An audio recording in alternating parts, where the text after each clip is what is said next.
Les pérégrinations vues par des spécialistes avertis et racontées par des acteurs résilients, c'est dans votre nouvelle émission Migration.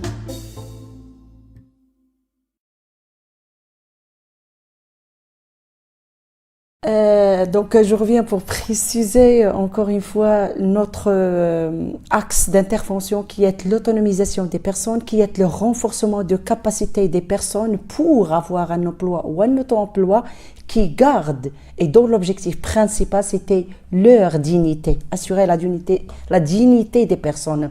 Et c'était dans ce cadre-là que CARE Maroc a opté pour travailler avec les personnes migrantes qui encore sont une population vulnérables en quelque sorte et qui se sont trouvés dans ces situations difficiles. Pourquoi l'insertion professionnelle? Parce que avoir un emploi, avoir un revenu garantit la dignité de la personne. Et c'est la raison pour laquelle, en tout cas c'est brièvement la philosophie de ce projet et c'est pourquoi CARE Maroc a choisi d'intervenir sur l'insertion professionnelle des personnes migrantes dans le tissu économique. Ça, c'était rejoint un peu l'objectif et la philosophie de CARE en tant qu'organisation qui travaille pour l'autonomisation et qui œuvre encore pour sauvegarder la dignité de l'humain. Mais un deuxième élément en fait qui est objectif, c'est que se basant sur des statistiques, il s'avère que les personnes migrantes ont une difficulté d'accéder à un emploi salarié ou de monter ou développer leur projet. De toutes les manières, des statistiques officielles montrent bien un peu le taux réduit de l'insertion des personnes migrantes dans le tissu économique marocain et c'est ainsi que CARE Maroc a décidé d'intervenir pour contribuer à améliorer le taux d'insertion des personnes migrantes aujourd'hui au Maroc. Alors, le projet intitulé Tariq al-Najah en arabe, mais le chemin de la réussite en français, c'est un projet d'une durée de 20 mois presque. Et c'est un projet qui s'inscrit dans le cadre d'un grand programme qui s'appelle Amoudou, qui est mené par la coopération belge Inabel au Maroc. Donc, ça veut dire que notre projet Chemin de la réussite, il est financé, soutenu financièrement par la coopération belge au Maroc. Et c'est un projet, comme vous l'avez dit, qui s'inscrit sur les deux zones urbaines, Casablanca et Mohammedia. Et c'est un projet qui vise exclusivement les personnes migrantes avec un objectif global, celui de favoriser ou contribuer à l'amélioration de l'insertion professionnelle des personnes migrantes par l'emploi ou par l'auto-emploi.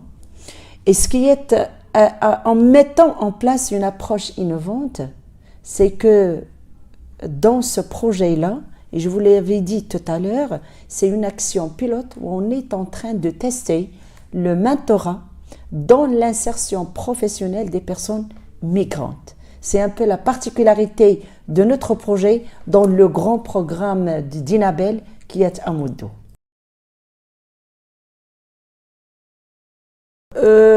En fait, les axes du projet ou l'approche en fait du projet, c'est que on s'est basé sur le renforcement de capacité de ces personnes, sur la coordination avec les institutions qui sont censées ou qui ont concerné par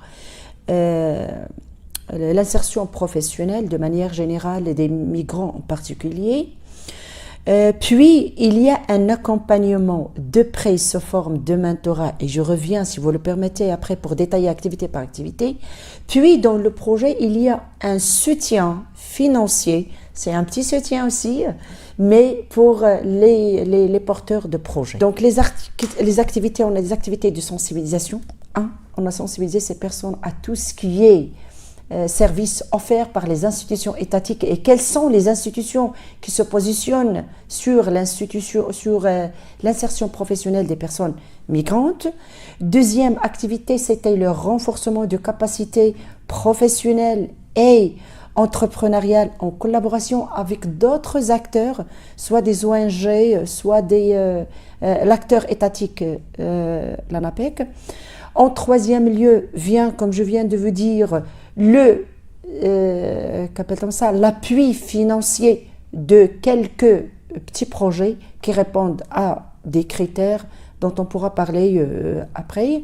Et bien sûr, l'approche transversale qui va avec tout ça, c'était le mentorat. C'était faire bénéficier ces personnes qui ont testé de difficultés d'accéder au tissu économique marocain, de trouver un emploi ou de mettre une initiative entrepreneuriale. C'était de mettre à leur disposition une personne pour les accompagner, bien sûr pour un certain temps limité.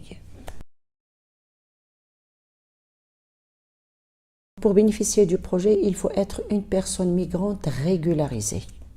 Et quand on a parlé de régularisation, on n'envisage pas la régularisation études, c'est beaucoup plus la régularisation travail, c'est la régularisation exceptionnelle. Et parfois, les comme ça, sont concernés aussi les réfugiés qui sont reconnus par le Maroc. Donc ce sont les trois catégories. En premier lieu, nous sommes partis voir les associations qui travaillent avec les migrants. Donc ces associations peuvent être des associations de personnes migrantes, gérées par des personnes, gouvernées par des personnes migrantes, ou des associations qui sont gérées par des personnes marocaines. Après, on a rencontré aussi des institutionnels qui travaillent avec les personnes migrantes, tels que l'entraide nationale, l'ANAPEC aussi, qui a une liste de personnes qui sont déjà inscrites. On a rencontré les leaders des communautés migrantes sur Casablanca et Mohammedia. Puis après, on a rencontré les associations qui travaillent avec les personnes migrantes, telles que AMAP, ES Maroc. Et donc, ce sont l'ensemble des institutions qui ont contribué aux personnes, ou à la liste des personnes identifiées pour bénéficier des activités de projet. Néanmoins, une précision là-dessus, c'est que la majorité des personnes identifiées et mobilisées par CARE, c'est un travail de terrain. Donc, on est parti carrément sur le terrain pour rencontrer les personnes et c'était à qui on expose le projet, à qui on explique les activités du projet, les bénéfices qu'ils peuvent tirer du projet. Et ce sont des personnes qui ont fait confiance au projet et qui sont actuellement sur la liste, sachant que on est arrivé on a pu inscrire 110 personnes migrantes.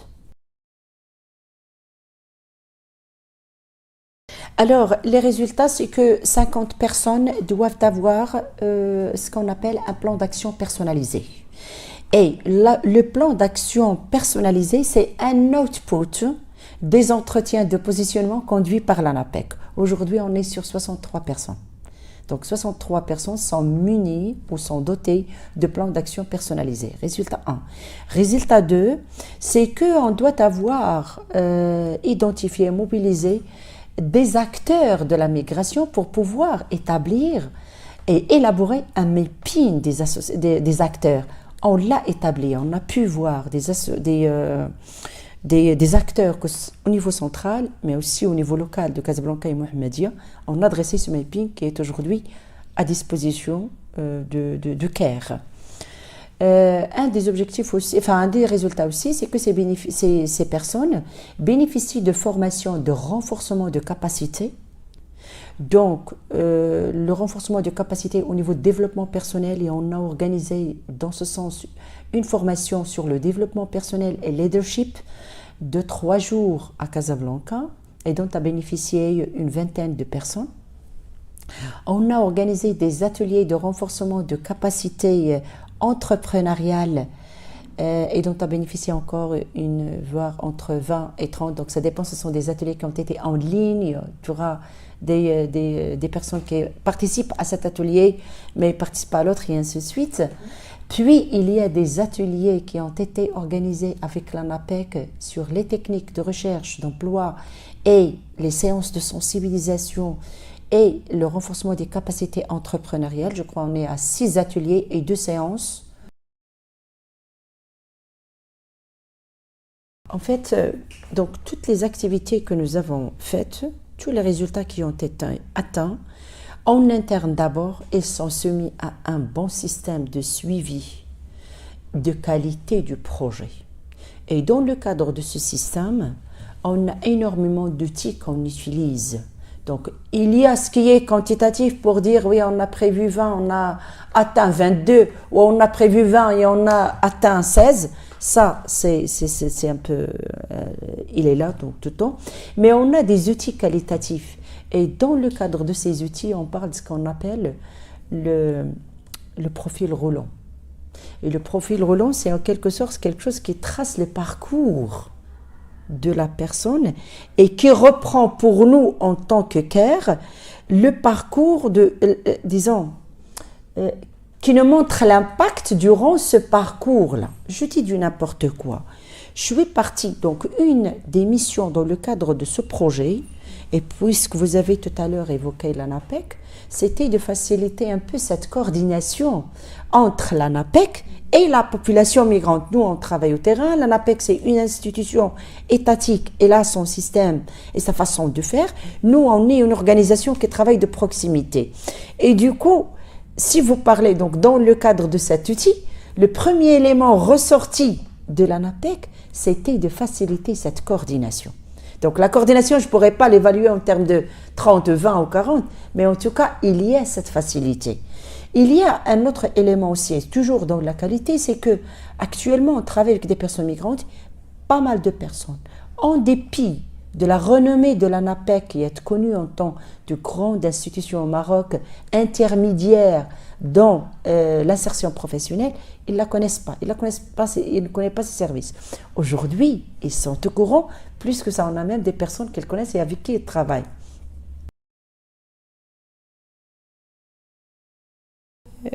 Vous savez que le problème de l'insertion professionnelle, ce n'est aujourd'hui, et au Maroc plus exactement, ce n'est pas, c'est une problématique.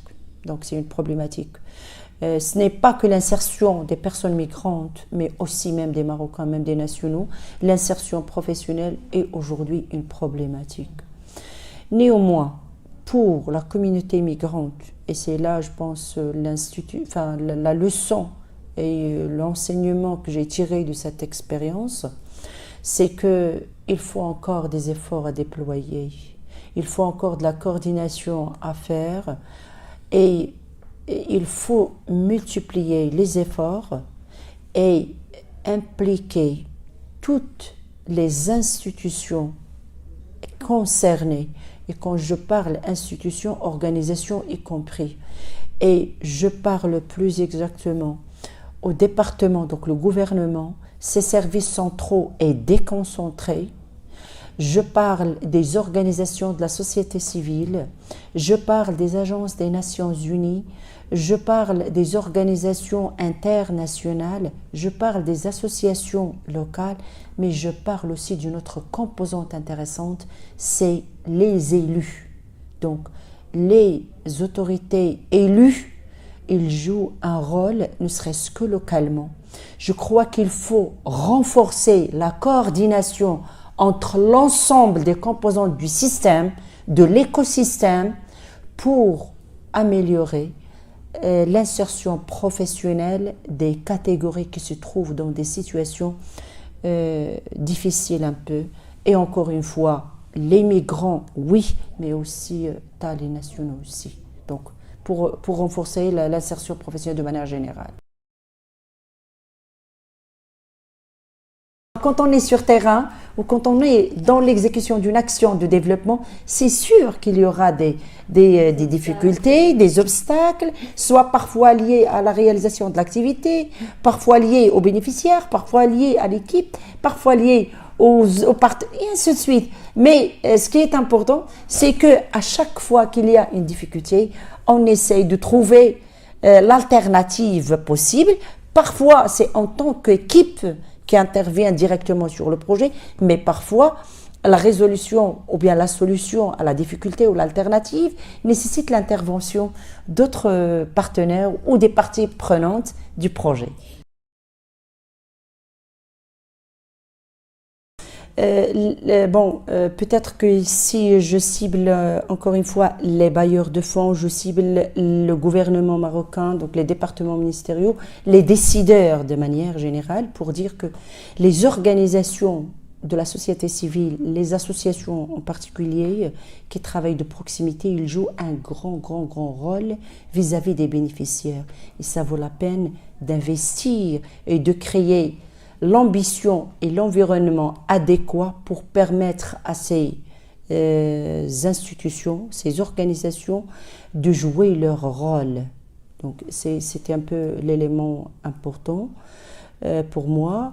Deuxième élément par rapport à la migration, c'est vrai que c'est une problématique mondiale, pas que du Maroc. C'est un fléau mondial, c'est un problème, mais je crois que la coordination des efforts de toutes les personnes, de toute institution, peu importe son... que ce soit étatique, privé, choses comme ça, elle jouera un rôle, si j'ose dire, pas dans l'éradication du fléau, au moins dans l'allègement de ce fléau. Mon dernier mot, c'est que j'espère que, encore une fois, on œuvre ensemble pour la dignité de l'être humain, peu importe sa situation migrant ou nationale. Les pérégrinations vues par des spécialistes avertis et racontées par des acteurs résilients, c'est dans votre nouvelle émission Migration.